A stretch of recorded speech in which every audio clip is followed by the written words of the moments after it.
uma entrevistada incrível que vai falar aqui para vocês na Rádio Nacional dos Povos. Ela é a Mariana Lírio. Seja bem-vinda, minha irmã. Seja bem-vinda. Obrigada, gente, por me receber aqui. A Mariana Lírio, que é do Observatório do Clima. Pode falar, minha irmã. Você faz o que lá no Observatório do Clima? Eu sou assessora de políticas públicas. Eu lido com política, esse é meu trabalho. Gente, não queria, tô Não é um trabalho fácil, vou falar. Imagina, não tenho imagina. descansado ultimamente. Mas eu acho que vale a pena só falar rapidamente o que é o Observatório do Clima. Fica à vontade, Fica à minha irmã. vontade. A rádio é nossa. Show de bola. Então, gente, o Observatório do Clima, a gente é uma rede de ONGs. Então, hoje a gente tem 133 organizações não governamentais que tratam de temas socioambientais. Então, inclusive, a gente tem a PIB, tem a CONAC, que eu estou vendo que aqui, para quem não está vendo, mas aqui no estúdio tem as bandeiras deles e tudo mais, só para contextualizar. Boa. A PIB, ela tem uma parceria com o Observatório do Clima, né? A gente faz alguns tipos de conteúdos, principalmente dos que são voltados para a invasão de terras indígenas, como essas denúncias que a gente acabou de ouvir aqui do Parente Pataxó, né? E a rádio é uma iniciativa da Articulação dos Povos Indígenas do Brasil e também da CONAC. E você é uma das nossas convidadas que vai falar sobre um tema muito importante. Então, se prepara aí que a gente bolou algumas perguntinhas para você. E eu já vou começar, posso? Pode, fica à vontade. Arrasou. Mariana, o Observatório do Clima fez uma análise detalhada sobre os vetos do presidente Lula ao chamado PL da devastação. Para quem não acompanha o tema de perto, pode começar explicando quais foram esses vetos e por que eles são tão importantes? Claro, eu acho que eu posso começar um pouquinho o que é o PL da devastação, só para quem... Eu não sei se o pessoal aqui sabe, assim, se acompanha já o que é de perto, o que é o PL da devastação. É bom explicar. Por favor. Gente, o PL da devastação é um projeto de lei, que agora se tornou lei oficialmente, mas ele era um projeto de lei que trata de licenciamento ambiental, que é basicamente um processo super importante que você tem para você impedir que haja qualquer tipo de destruição relacionado a empreendimentos que tratam de meio ambiente. Então, você impedir qualquer destruição que possa acontecer para a natureza, para as pessoas que estão ali, para a população que está em volta. Então, é um processo super importante que você tem antes de realizar qualquer empreendimento. E esse projeto de lei ele tinha sido apresentado há um tempão atrás. Ele foi apresentado em 2004 por alguns parlamentares do PT, com a intenção de melhorar, porque, de fato, você pode aperfeiçoar hoje o processo de licenciamento, que às vezes ele pode ser um pouco... que ele às vezes está com uns problemas, até porque não tem fiscal do IBAMA o suficiente para analisar, etc. Então, é importante que melhore. E a ideia deles era boa. O problema é que ele tramitou durante muito tempo e depois ele foi na relatoria de alguns parlamentares mais ligados ao agro. E aí que a coisa desandou completamente. Porque em vez deles melhorarem o processo de licenciamento ambiental, eles implodiram com esse projeto de lei a forma com a qual o licenciamento ambiental é feito hoje. E como é que eles implodiram? Assim, o que aconteceu, basicamente? Eles tiraram algumas coisas muito importantes ou flexibilizaram umas coisas importantes. Então, eles colocaram uma coisa que se chama licença por adesão e compromisso. É basicamente um autolicenciamento. É quando o empreendedor acha que a obra dele está ótima e declara online que a obra dele está tranquila. Ele se autolicenciou. Sem nenhum tipo de investigação ou de... Exato. Sem um processo ali de investigação se a obra dele está de fato apta para ser colocada ou não. E o que eles fizeram no projeto de lei é que eles liberaram, porque hoje isso é permitido pelo STF, pelo Supremo Tribunal Federal, para empreendimentos de baixo porte. E o que eles fizeram nesse projeto de lei é que eles ampliaram para empreendimentos de médio porte. Gente, empreendimentos de médio porte, de médio potencial poluidor, na verdade, são empreendimentos como Brumadinho. Nossa. A gente sabe que Brumadinho, né, simplesmente matou mais de 200 pessoas. É um péssimo exemplo. Exatamente. E aí, então, o que eles fizeram foi que eles queriam liberar isso. E um dos vetos que agora o presidente Lula fez, porque ele sancionou o projeto, mas uma das coisas que ele vetou foi a possibilidade de liberar esse autolicenciamento para empreendimentos de médio potencial poluidor. Então, esse foi um dos vetos que foi muito importante, porque foram vetados vários vetos, na verdade, porque o projeto estava tão ruim, que teve um número extenso de vetos. Cerca de mais de 60 dispositivos foram vetados nesse projeto. Então, o presidente não vetou totalmente, né? Ele vetou parcialmente o PL da devastação. Foram 63, parece, vetos que ele fez na pasta, né? Mariana, muitas pessoas elas não entendem bem o que está em jogo quando a gente fala sobre licenciamento ambiental, né? Você pode explicar de forma simples o que está em risco caso o Congresso Nacional derrube os vetos? Posso, com certeza. A gente tem alguns pontos importantes aqui que foram vetados. Então, tem essa questão do autolicenciamento que eu falei. Tem um ponto que é muito importante relacionado a autoridades envolvidas, ou seja, a FUNAI, o ICMBio, a Fundação Palmares. Essas entidades, elas têm uma voz no processo de licenciamento. É importante que elas tenham uma voz no processo de licenciamento, principalmente quando a gente fala de territórios indígenas, quilombolas, quando a gente fala de unidades de conservação. E um dos pontos que esse projeto fazia era deixar com que as vozes desses órgãos não sejam vinculantes, ou seja, não importassem para o processo. Esse é um dos vetos que está em risco. Se ele cair, por exemplo, as vozes deixam de ser vinculantes e deixa de ser obrigatório, basicamente, o parecer dessas entidades quando a gente fala de licenciamento. Outro ponto importante também é que o projeto de lei ele queria deixar que os estados e municípios, cada um definisse por si só, com critério amplo, sem critério definido, o que equivale licenciamento ou não. Então, não teria uma padronização nacional. Então, seria uma guerra dos estados, basicamente. Quem licencia menos, quem precisa de menos licenciamento. Então, esse é um ponto que também está quase assim, está na berlinda, né? Porque esse que é o problema. O projeto de lei, a gente ainda tem que discutir os vetos dessa lei, né? Que agora virou lei. Porque eu estou falando muito de projeto de lei, porque, gente, eu estou passando muito tempo já discutindo esse PL. Mas é uma lei agora. E o problema é que a gente está com um Congresso muito conservador. Sim. Muito organizado. Assim, a bancada ruralista...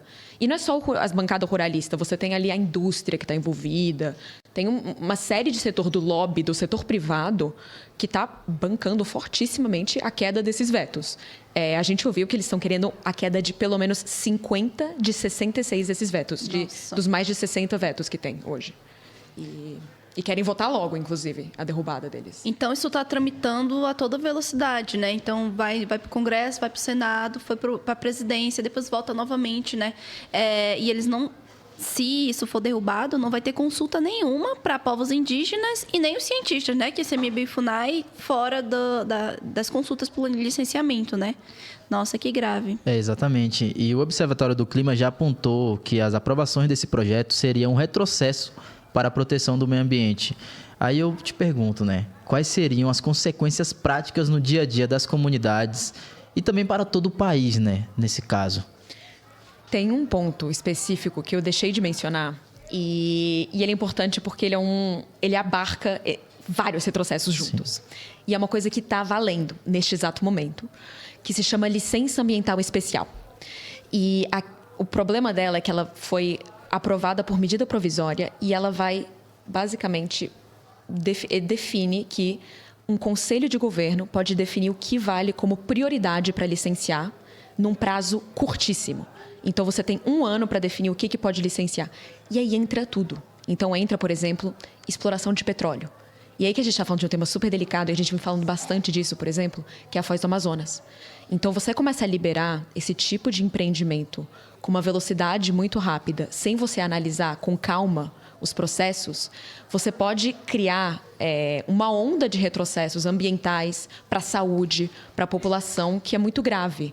Até porque o que essa licença ambiental especial está fazendo é que ela está tornando o processo de licenciamento muito rápido. Então, um processo geralmente demora umas 3 etapas. Então, você tem a licença prévia, que é a licença antes de você instalar, para você ver se seu empreendimento pode ser instalado ou não. Depois tem a licença de instalação e tem a licença de operação. E todas essas fases são importantes para você evitar qualquer tipo de destruição para a população, para o meio ambiente, para a questão da saúde. E aí o que essa licença ambiental faz é que ela encurtece todos esses prazos e só demanda um prazo de 1 ano. E o problema é que você tem, por exemplo, um estudo de impacto ambiental, ele demora um tempo para ser analisado, porque você tem que analisar várias coisas. Então, o que a gente está falando aqui é que tem uma possibilidade de retrocesso em várias áreas, não é só em uma, que eu acho que é isso que é o mais problemático. Você vai ter para territórios indígenas, para quilombolas, você vai ter para unidades de conservação, você vai ter para a saúde da população, você vai ter para a poluição. E uma das coisas mais graves é que a gente está falando, por exemplo, de exploração de petróleo em um ano que a gente vai sediar a COP30. Exatamente. Então, é extremamente grave, assim. A gente tá indo contra todas essas questões que a gente vem debatendo de parar de explorar combustíveis fósseis e de usar combustíveis fósseis. A gente está indo contra tudo isso, e de uma forma muito rápida, inclusive. De uma transição energética justa, né? De consulta livre, prévia informada, é muito contraditório, né? Tudo o que a gente está vivendo no âmbito político, principalmente em um ano em que o Brasil está sediando a COP30, né? E vende para o mundo um Brasil de Amazônia, Um Brasil da verde, biodiversidade. um Brasil onde está tudo dando certo, enfim. E a gente sabe que não está assim, né? E você falou sobre como está sendo essa discussão, né? E como eles estão correndo para fazer com que esses vetos sejam derrubados. Aí eu te pergunto novamente, assim, como que a gente pode pressionar o Congresso para não derrubada desses vetos, né? Eu falo assim, parentes, organizações, articulações, movimentos, como que a gente pode cobrar e fazer isso acontecer para não derrubada desses vetos? A gente está fazendo essa campanha há um tempo agora, assim. Desde que esse projeto foi para o Senado com força e aí alteraram os pareceres, a gente vem fazendo essa campanha. E a gente vem pedindo apoio, assim, de assinar. Por exemplo, teve uma petição que saiu agora e a gente reuniu 1 milhão de assinaturas contra o projeto de lei. A gente, inclusive, conseguiu entregar para a presidência. E eu acho que essa é sempre uma forma importante, assim, da gente poder manifestar as nossas vozes nas redes sociais, por meio de coleta de assinatura, por exemplo.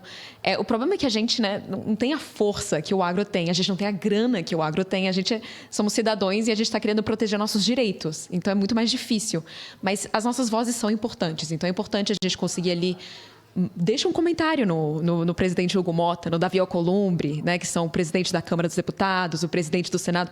Vai para as redes dele, vai encher a paciência dele, sim. Pode comentar lá, pode pedir para esse projeto para não derrubar esses vetos. Você tem, por exemplo, o relator do projeto na Câmara dos Deputados, agora no final se chama Zé Vitor, é um parlamentar ligado ao agronegócio. Pode ir para a página dele também, pode encher a paciência dele lá também, porque acho que é importante a gente manifestar as nossas vozes, assim, agora nesse processo. Nesse âmbito, né, de redes sociais que nós temos, já que a gente não tem nossas vozes dentro do Congresso Nacional, a gente faz das nossas vozes as redes sociais, né? E é isso também importante que a gente tenha nossos representantes, né, no Congresso. Agora a gente tem um Congresso que é 80% do agronegócio, mas esse jogo pode virar algum dia. Vai virar. Essa próxima eleição a gente está aí. Bora lá, bancada do COCAR, vamos fortalecer os candidatos indígenas, candidatos dos movimentos sociais, quilombolas, enfim, fortalecendo isso para que a gente tenha a voz mais ativa dentro desses espaços, né? Enquanto isso, vamos movimentar as redes sociais, né, Sam? Uhum. E tem outra pergunta aqui, baseada nessa questão do fortalecimento, né? Quais articulações já estão acontecendo entre organizações socioambientais e movimentos para fortalecer essa pressão? A gente tem o Observatório do Clima, a gente tem um grupo de trabalho de congresso, onde a gente tem os assessores que tratam de congresso e de política, de todas essas organizações se reunindo para discutir. Então, a gente usa essa força, a gente vai para o congresso e lá tem uma frente parlamentar ambientalista. Que ela é pequena, infelizmente, né? Que é um pouco que a gente está discutindo, que a gente não tem essa força, assim. Mas lá também a gente discute esse tema, a gente discute vários temas ambientais e também é um lugar importante, assim, é um espaço importante para a gente poder discutir política ambiental e socioambiental, na verdade, né? É importante ressaltar isso. Mas eu queria até trazer um ponto de novo sobre essa questão das eleições no ano que vem, que a gente fala que é muito importante você olhar para quem você está votando como congressista. Exatamente.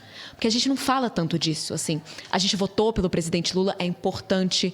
E ele trouxe ali, ele voltou a restabelecer o Ministério do Meio Ambiente, o IBAMA, criou o Ministério dos Povos Indígenas. Importantíssimo. O problema é que um bom governo não se sustenta com um Congresso ruim. Sim. Então tem que olhar mesmo, assim. A gente tem que fortalecer a bancada do COCAR, por exemplo. Tem a Célia Chacriabá, a deputada Célia Chacriabá lá, que está ajudando a gente sempre nessa questão. Só que, infelizmente, não somos muitos. E a ideia é que no ano que vem, gente, tem que votar com cuidado na hora de votar em deputado e senador. Tem que votar com muito cuidado. Muito obrigada, Mariana. Nós estamos chegando ao fim da nossa entrevista, então Você pode ficar à vontade para fazer suas colocações. Nós estamos aqui às 15 horas e 30 minutos no Estúdio Roça. Tem mais uma perguntinha aqui falando sobre COP mesmo, viu? O tema do ano. Exato. Então, todo mundo falando Todos disso. os convidados que passam aqui têm uma perguntinha votada na COP. Por fim, queria que você comentasse também sobre a nossa parceria para a COP. Nós vamos estar juntos, né, lá no Teatro da Paz, com a Rádio Nacional dos Povos, ativando a sua sede lá. Qual a importância de nós termos esses espaços de comunicação e mobilização durante a conferência? Eu acho que é importante a gente ter esses espaços de comunicação porque a gente tem que falar com o público sobre clima. Porque às vezes eu acho que o movimento climático, ele fala muito inglês, ele fala Sim. muito em siglas e dificulta a compreensão das pessoas. Então eu acho importante vocês estarem lá para poder falar um pouco o que está acontecendo e para explicar para as pessoas porque é importante todo mundo saber o que está acontecendo. As mudanças climáticas vão afetar todo mundo e vão afetar principalmente as populações mais vulneráveis, as pessoas que não estão prestando atenção para isso. Então é super importante a gente, em um espaço como a COP30, ainda mais que vai ser no Brasil, que vai ser em Belém, a gente poder falar sobre o tema e poder dialogar com o público sobre isso. Então, eu acho super importante vocês estarem lá. E nós vamos estar lá, né? O Vamos. Observatório do Clima vai estar lá também? Também, com certeza. Já estamos trabalhando nisso há muito tempo. Arrasou. Em Belém a gente tem que começar. Trabalhou um ano antes já. Falou que ia ser em Belém, todo mundo já começou a se organizar, porque agora tá impossível lá, né? Mas vamos estar lá.